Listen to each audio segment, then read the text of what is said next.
ಗೌತಮ್, ನಾನು ಇರ್ತೀನಲ್ಲ, ನೋಡಿಕೊಳ್ತೀನಿ ಬಿಡು, ಹೇಳುತ್ತಲೇ ಬದಲಾಗುತ್ತಿದ್ದ ಅವಳ ಮುಖಭಾವ ನೋಡುತ್ತಾ ಹುಚ್ಚಿಡಿದಂತೆ ಎನಿಸಿದಾಗ ನಡುವನ್ನು ಮತ್ತಷ್ಟು ಗಟ್ಟಿಯಾಗಿ ಬಳಸಿ ಕೊರಳಿಗೆ ಬಿಗಿಯಾಗಿ ತುಟಿಯೋರಿದ. ಅವನ ಮಾತಿಗೆ ಮುಂದುವರಿಯುತ್ತಿರುವ ರೀತಿಗೆ ಗಾಬರಿಗೆ ಬಿದ್ದ ಚಂದನ ಜೋರಾಗಿ ಕೊಸರಾಟ ನಡೆಸಿ ಹಿಡಿತ ಸಡಿಲವಾಗುತ್ತಿದ್ದಂತೆ ತೋಳಿನಿಂದ ಹೊರಬಂದು, ನನಗೆ ಈಗಲೇ ಮಗು ಬೇಡ ಹೇಳಿ ಬಿಲ್ಲಿನಿಂದ ಬಿಟ್ಟ ಬಾಣದಂತೆ ಓಡಿದ್ದಳು. ಗೌತಮ್ ಪೂರ್ತಿ ಮತ್ತಿನಲ್ಲೇ ಮುಳುಗಿದವನು ಎಚ್ಚರಗೊಂಡಂತೆ ಅವಳು ಹೇಳಿ ಹೋದ ಮಾತುಗಳು ನೆನಪಾಗಿ ಅವಳು ಹೇಳಿದ್ದನ್ನು ಮೆಲ್ಲನೆ ಹೇಳಿಕೊಂಡಿದ್ದ. ನನಗೆ ಈಗಲೇ ಮಗು ಬೇಡ. ಅವಳ ಮಾತು ಇಂದಿನ ಭಯ ಪೂರ್ತಿ ಅರ್ಥವಾದಾಗ, ಅಂದರೆ ಇವಳು ನಾಲಾಯಕ್, ಕೈಗೆ ಸಿಗು, ಇದೇ ನಿಂಗೆ ಹೇಳಿಕೊಂಡವನು ಅವಳಲ್ಲಿ ಮೂಡಿದ್ದ ಅಂಥ ಒಂದು ಕಲ್ಪನೆಗೆ ಜಾರಿದಾಗ ಹಣೆ ಹೊತ್ತಿ ಹಿಡಿದುಕೊಂಡಿದ್ದ.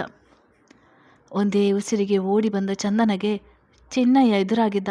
ಯಾಕೆ, ಏನಾಯಿತು, ಹೀಗೆ ಓಡ್ತಿದ್ಯಾ ಕೇಳಿದ. ಅದು ಅದು ಹೇಳುವಷ್ಟರಲ್ಲಿ, ಹಲೋ ಚಂದನ, ಯಾವಾಗ ಬಂದಿದ್ದು ಹೇಳುತ್ತಾ ನಿಹಾರ್ ಒಳಗೆ ಬಂದಿದ್ದ. ನಿಹಾರ್ ಧ್ವನಿಯಲ್ಲಿ ಚಂದನ ಹೆಸರು ಕೇಳುತ್ತಲೇ ತನ್ನ ಮೊಬೈಲ್ ನೋಡುತ್ತಾ ರೂಮಿನಿಂದ ಹೊರಗೆ ಬಂದಿದ್ದ. ಅರೆ ಗೌತಮ್, ನೀನು ಯಾವಾಗ ಬಂದೆ, ಇಷ್ಟು ಬೇಗ ಬಂದಿದ್ಯಾ ಎಂದಿದ್ದ. ಮನೆಗೆ ಹೋಗಬೇಕು ಅನಿಸಿತ್ತು, ಹಾಗಾಗಿ ಬಂದದ್ದು ಹೇಳುತ್ತಲೇ ಅವಳ ಕಡೆಗೆ ನೋಡಿದ. ಹಿಂದಕ್ಕಿಂತ ಹೆಚ್ಚಾಗಿ ತಲೆ ಬಾಗಿಸಿದಳು. ಗೌತಮ್, ನಾಲಾಯಕ್, ಎಲ್ಲಿವರೆಗೂ ಆಲೋಚಿಸಿದಾಳೆ, ನನ್ನನ್ನೇನು ಅಂದುಕೊಂಡಿದ್ದಾಳೆ. ಕೆಕ್ಕರಿಸ್ತಿದ್ದ ನೋಟ ಅವಳ ಕಡೆಗೆ ಇತ್ತು. ಹಾಗೂ ಹೀಗೂ ಧೈರ್ಯ ಮಾಡಿ ಕಡೆಗಣ್ಣಿನಿಂದ ಒಮ್ಮೆ ನೋಡಿದವಳು ಚೂಪು ನೋಟ ನೋಡುತ್ತಲೇ ಮೆಲ್ಲಗೆ ಉಗುರು ಕಚ್ಚುತ್ತಾ ಅಲ್ಲೇ ಇದ್ದ ಚೆನ್ನಯ್ಯನಿಗೆ, ನಾನು ಮನೆಗೆ ಹೋಗ್ತೀನಿ ಮೆಲ್ಲಗೆ ಹೇಳಿದಳು. ಇರು, ಚಕ್ಕಲಿ ಮಾಡಿದ್ದೀನಿ, ಕೊಡ್ತೀನಿ, ತಿಂದು ಹೋಗು ಹೇಳಿದವರು ಬಾಗಿಲ ಬಳಿ ಬಂದವರ ಕಡೆ ನೋಡಿ, ಇಷ್ಟು ಬೇಗ ಬಂದಿದ್ದೀರಾ ಎಂದಿದ್ದರು. ಮಹೇಂದ್ರ ಅವರು, ಮಳೆ ಬರುವ ಸೂಚನೆಗಳು, ಹನಿಗಳು ಬಂದು ಬಿಟ್ಟರೆ ಪಾವನಿ ಕೈಯಲ್ಲಿ ಬೇಗ ಬೇಗ ನಡೆಯಲು ಆಗೋದಿಲ್ಲ, ಅದಕ್ಕೆ ಇಂದು ಬೇಗ ಬಂದು ಬಿಟ್ಟೆವು. ಚಕ್ಕಲಿ ಮಾಡಿ ಆಯಿತಾ ಕೇಳಿದ್ರು. ಆಯಿತು ಬನ್ನಿ, ಎಲ್ಲರಿಗೂ ಒಟ್ಟಿಗೆ ತಂದು ಕೊಡ್ತೇನೆ ಹೇಳಿ ಅಡುಗೆ ಮನೆಯತ್ತ ನಡೆದಿದ್ದರು. ಪಾವನಿ, ಹರಿಚಂದನ, ಇನ್ನೂ ಇಲ್ಲೇ ಇದೆಯಾ, ನಾನು ಹೊರಟು ಹೋಗಿರುತ್ತೀಯಾ ಎಂದುಕೊಂಡಿದ್ದೆ ಹೇಳುತ್ತಾ ಸೋಫಾ ಮೇಲೆ ಕುಳಿತವಳು ಪಕ್ಕದಲ್ಲಿ ಅವಳನ್ನು ಕುಳಿತುಕೊಳ್ಳಲು ಹೇಳಿದಳು. ನಿಹಾರ್ಗೆ ಮುದ್ದಾದ ಗೊಂಬೆಯಂತೆ ಕಾಣುತ್ತಿದ್ದ ಚಂದ್ರನಿಂದ ನೋಟ ಕದಲಿಸಲೇ ಕಷ್ಟ ಆಗ್ತಿತ್ತು. ಜೊತೆಗೆ ಗೌತಮ್ ನಡೆಯಿಂದ ಮತ್ತಷ್ಟು ಕೆಂಪು ಕೆಂಪಾಗಿ ನಾಚಿಕೆಯನ್ನು ಮುಖದ ಮೇಲೆ ಎಳೆದುಕೊಂಡಿದ್ದವಳು ಹಾಗೆಯೇ ನೋಡುತ್ತಾ ಕುಳಿತ ಅವನ ಕಣ್ಣಿಗೆ ಮತ್ತಷ್ಟು ಆಕರ್ಷಕವಾಗಿ ಕಂಡಿದ್ದಳು. ಕಣ್ಣು, ಮೂಗು, ಬಾಯಿ ಎಲ್ಲ ತಿದ್ದಿ ಮಾಡಿದಂತಿದೆ. ಸಣ್ಣ ನಡು ತುಂಬಿದೆದೆ ಕಡೆ ನೋಟ ಹರಿಸಿದವನು, ನನ್ನ ಇಷ್ಟು ದಿನದ ಹುಡುಕಾಟ ಇನ್ನು ಇಲ್ಲಿಗೆ ಮುಗಿಯಲಿ. ನಾನು ಮದುವೆಯಾಗುವುದಾದರೆ ಅದು ಇವಳನ್ನೇ. ಇವಳ ಕಡೆ ಬೇರೆಯವರ ದೃಷ್ಟಿ ಬೀಳದಂತೆ ನೋಡಿಕೊಳ್ಬೇಕು. ಮೊದಲು ಇವಳ ಮನೆಯವರ ಒಪ್ಪಿಗೆ ತೆಗೆದುಕೊಂಡು ಬಿಡಬೇಕು. ನಂತರ ಮದುವೆಯ ದಿನಕ್ಕೆ ಆದರೂ ಪರವಾಗಿಲ್ಲ, ನಾಳೆ ಫೋನ್ ಮಾಡಿ ತಂದೆಯೊಂದಿಗೆ ಮತ್ತೊಮ್ಮೆ ಮಾತನಾಡಬೇಕು ಹೇಳಿಕೊಂಡ ನಂತರ ಮನಸ್ಸಿಗೆ ಸಮಾಧಾನವೆನಿಸಿತು. ಎಲ್ಲರಿಗೂ ತಿಂಡಿ ತಂದುಕೊಟ್ಟ ಚಿನ್ನಯ್ಯ ತಾನು ಅವರಿಗೆ ಸಮೀಪದಲ್ಲೇ ಹಾಲ್ಗೆ ಹೊಂದಿಕೊಂಡಿದ್ದ ಮೆಟ್ಟಿಲ ಮೇಲೆ ಅಲ್ಲಿಯೇ ಕುಳಿತ. ಅದು ಇದು ಮಾತುಗಳು ಸಾಗಿ ಕೊನೆಗೆ ಮದುವೆ ವಿಷಯಕ್ಕೆ ಬಂದು ನಿಂತಿತ್ತು. ಪಾವನಿ, ನೀನು ಮದುವೆ ಆಗುವ ಹುಡುಗಿಯ ಬಗ್ಗೆ ಏನು ಯೋಚಿಸಿದ್ಯಾ ಕೇಳಿದಳು. ನಿಹಾರ್, ಈಗಾಗಲೇ ಹುಡುಗಿಯನ್ನು ನೋಡಿಯಾಗಿದೆ, ಮನೆಯವರೊಂದಿಗೆ ಮತ್ತೊಮ್ಮೆ ಮಾತಾಡಬೇಕು ಹೇಳಿದ್ದ ಚಂದನೆ ಕಡೆ ನೋಡುತ್ತಾ.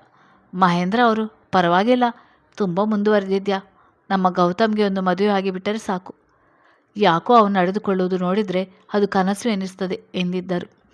ನಿಹಾರ್ ಚಂದನ ಎದುರು, ಗೌತಮ್ಗೆ ಒಳ್ಳೆಯ ಮಾತುಗಳನ್ನು ಹೇಳುವಂತೆ ಹೇಳಿ ತಾನೂ ಅವಳ ಮನದಲ್ಲಿ ಒಳ್ಳೆಯ ಸ್ಥಾನ ಗಳಿಸಬಹುದು ಎನಿಸಿ. ಗೌತಮ್ ತಾತ ಏನು ಹೀಗೆ ಹೇಳ್ತಿದ್ದಾರೆ ನಿನ್ನ ಬಗ್ಗೆ, ಗೊತ್ತಿರೋದೆ, ಆದರೂ ಇಷ್ಟೆಲ್ಲ ಸಂಪಾದನೆ ಮಾಡಿ ಇಡ್ತಿದ್ಯಾ, ಯಾರಿಗಾಗಿ?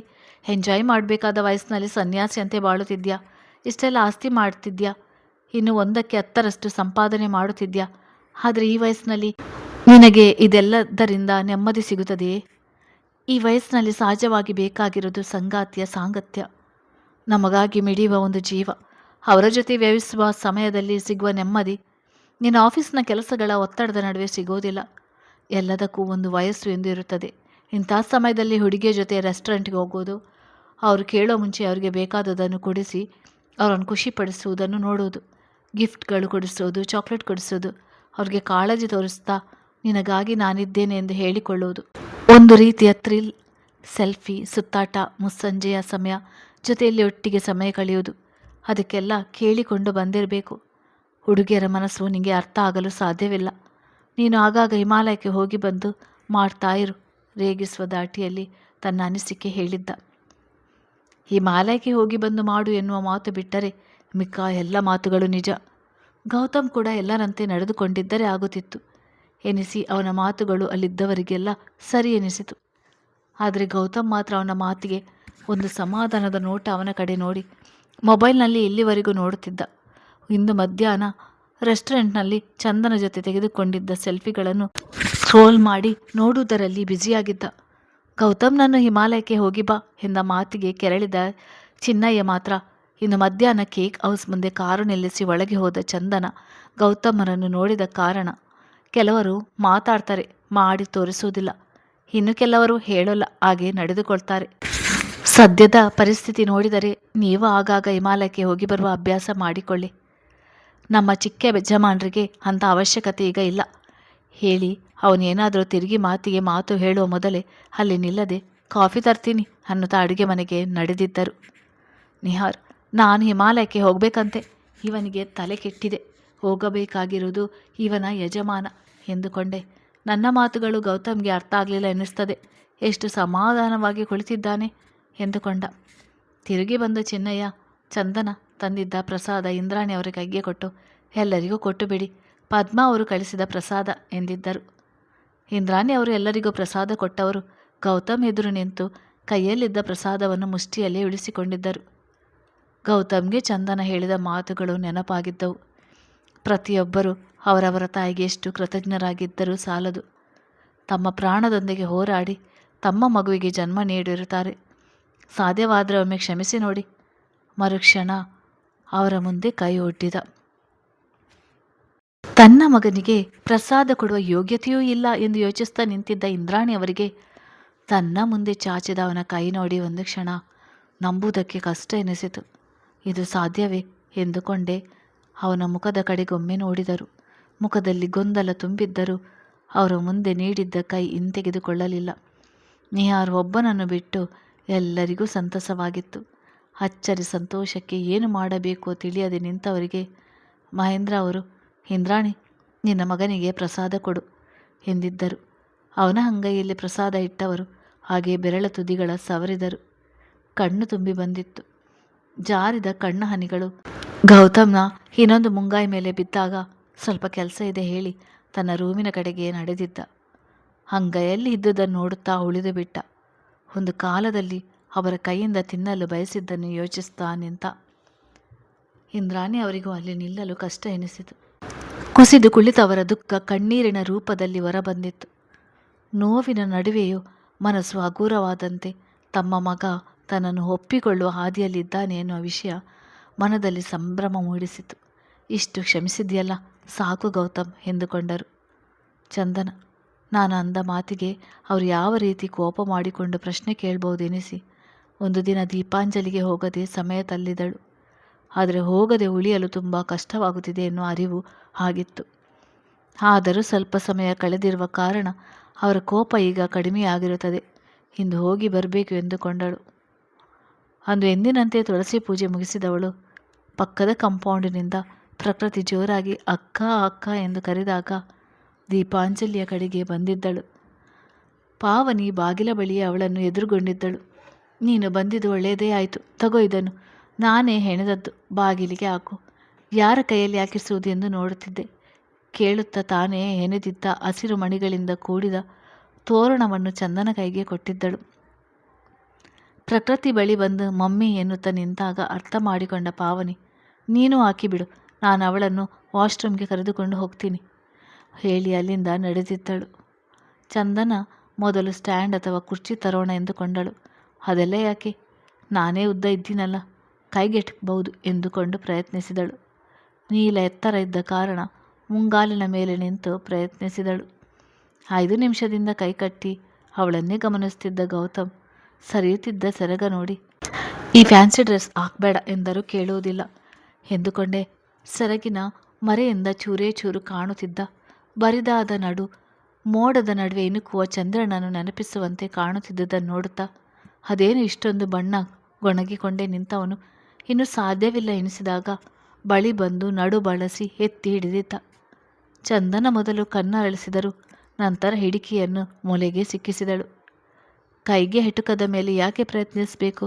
ರೇಗಿದಂತೆ ಹೇಳಿದ್ದ. ಇನ್ನು ಸ್ವಲ್ಪ ಪ್ರಯತ್ನ ಪಟ್ಟಿದ್ರೆ ಆಗ್ತಿತ್ತು. ಅಷ್ಟರಲ್ಲಿ ನನ್ನ ಕಣ್ಣು ಹೋಗಿ ಬಿಡುತ್ತಿತ್ತು. ನೋಡಿ ನೋಡಿ ಸಾಕಾಯಿತು. ನೆನ್ನೆ ಯಾಕೆ ಬರಲಿಲ್ಲ? ಅದು ನೀವು ಬೈತೀರಿ ಅಂಥ ಪ್ರಶ್ನೆ ಯಾಕೆ ಕೇಳಬೇಕಾಗಿತ್ತು? ಕೇಳಬೇಕು ಅನಿಸಿತ್ತು. ನಿನ್ನ ನಾಲಾಯಕ್ ತಲೆಗೆ ಇಂಥ ಪ್ರಶ್ನೆಗಳೆಲ್ಲ ಬರುವುದಿಲ್ವಲ್ಲ. ನನಗೂ ಅರ್ಥ ಆಗುತ್ತೆ. ಏನಂತ? ಈಗ ಇಳಿಸಿ, ಯಾರಾದರೂ ಬರ್ಬೋದು. ಅವರಿಬ್ಬರನ್ನು ನೋಡುತ್ತಾ ನಿಂತ ಚೆನ್ನಯ್ಯ, ಬೇಗ ಇಳಿಸು ಮಾರಯ್ಯ, ಇಲ್ಲದಿದ್ದರೆ ನನ್ನ ಕಣ್ಣಿಗೆ ನೋವು ಬರುತ್ತೆ. ನಿನ್ನ ಮುಖದಲ್ಲಿರುವ ಕೋಪ ನೋಡಿದರೆ ಅದು ಯಾವಾಗ ಆ ಹುಡುಗಿಯನ್ನು ಬಿಸಾಕಿ ಬಿಡುತ್ತಿ ಅನಿಸ್ತದೆ ಎಂದುಕೊಂಡೇ ನೋಡುತ್ತಾ ನಿಂತರು. ನೆಲಕ್ಕೆ ಕಾಲು ತಾಕುತ್ತಲೇ ಬಿಡಿಸಿಕೊಂಡು ಅಲ್ಲಿಂದ ಓಡಿ ಹೋಗಲು ನೋಡಿದಳು. ನಾಲಾಯಕ್ ನಿಂತ್ಕೋ, ಇಲ್ಲ ಬೈತೀರಾ ಇಡಿಯಟ್, ಯಾವಾಗಲೂ ಬೈತೀರಾ ಅಂತೀಯ. ನಾನು ಯಾವಾಗ ಬೈದಿದ್ದೀನಿ? ಚಂದನ, ಇವರು ಯಾವಾಗ ಮೆಲ್ಲಗೆ ಮಾತನಾಡಿದ್ದಾರೆ? ಯೋಚಿಸ್ತಾ ನಿಂತವಳು ತೋಳು ಅವನ ಹಿಡಿತಕ್ಕೆ ಸಿಕ್ಕಿತು. ಸಿಕ್ಕಿ ಹಾಕಿಕೊಂಡ ಮೇಲೆ ಎಂದಿನಂತೆ ತಲೆ ತಗ್ಗಿಸಿ ನಿಂತಿದ್ದಳು. ನಿನ್ನೆಯಿಂದ ಕೈಗೆ ಸಿಗದೆ ಓಡಾಡ್ತಿದ್ಯಾ? ಸಿಕ್ಕಿದರೆ ಮೊನ್ನೆ ಇದ್ದ ಕೋಪಕ್ಕೆ ಬಾರಿಸ್ತಿದ್ದೆ, ಅದಕ್ಕೆ ಸಿಗಲಿಲ್ಲ ಎಂದವಳಿಗೆ. ಏನು ಹೇಳಬೇಕು ತಿಳಿಯದೆ, ಸರಿ ನಾನು ಯಾವಾಗ ಹೇಳಿದೆ ಮಗು ಕೊಡ್ತೀನಿ ಅಂತ ಆಲೋಚನೆ ಹೇಗೆ ಬಂತು ಈ ನಾಲಾಯಕ್ ತಲೆಗೆ? ಅಥವಾ ನಾನು ಅಷ್ಟು ಮುಂದುವರಿಯಲಿ ಅಂತ ಹೇಳಿಲ್ಲ ತಾನೆ? ಅವನ ಮಾತಿಗೆ ಗಾಬರಿಗೊಂಡವಳು ಕಣ್ಣನ್ನು ಮತ್ತಷ್ಟು ಜೋರಾಗಿ ಅರಳಿಸಿ, ಹಾಗೆಲ್ಲ ಅಂದುಕೊಂಡು ಹೇಳಲಿಲ್ಲ.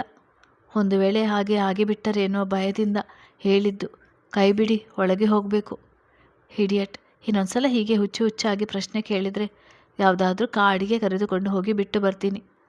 ಆದರೂ ಇಂಥ ಒಂದು ಆಲೋಚನೆ ನಿನಗೆ ಯಾಕೆ ಬಂತು? ಸರಿಯಾದ ಉತ್ತರ ಬೇಕು. ಗೊತ್ತಾದಾಗ ಹೇಳ್ತೀನಿ. ಕೈ ಬಿಡಿಸಿಕೊಂಡು ಮನೆಯೊಳಗೆ ಎರಡೆಜ್ಜೆ ನಡೆದವಳು ಚೆನ್ನೈನ ನೋಡಿ ಹಾಗೆಯೇ ನಿಂತಳು. ಮಾಡಿ ಮೆಟ್ಟಿಲು ಇಳಿದು ಬಂದ ನಿಹಾರ್ ಅವಳನ್ನು ನೋಡುತ್ತಲೇ ಈಗ ಕಣ್ಣುಗಳಿಗೆ ತಂಪಾಯಿತು. ಜೋರಾಗಿ ಅವಳಿಗೆ ಕೇಳುವಂತೆ ಹೇಳಿದ್ದ, ಅರ್ಥ ಮಾಡಿಕೊಳ್ಳುತ್ತಾಳೆ ಎಂದುಕೊಂಡು. ಚೆನ್ನಯ್ಯ 5 ನಿಮಿಷ ಬೇಗ ಬಂದು ಬಾಗಿಲ ಬಳಿಯ ದೃಷ್ಟಿ ನೋಡಿದ್ದರೆ ಕಣ್ಣುಗಳಿಗೆ ದೃಷ್ಟಿ ಕಳೆದುಕೊಂಡು ಬಿಡುತ್ತಿದ್ದವು. ನಿನ್ನ ಪುಣ್ಯ ತಡವಾಗಿ ಬಂದೆ, ನಿಂಗೆ ಇನ್ನೂ ಈ ಮನೆಯ ಅಣ್ಣದ ಋಣ ಇದೆ ಎಂದುಕೊಂಡೆ. ಚಂದನ, ಬಾ, ಅಡುಗೆ ಮನೆಗೆ ಕೆಲಸ ಇದೆ ಹೇಳಿ ಕರೆದುಕೊಂಡು ನಡೆದಿದ್ದರು.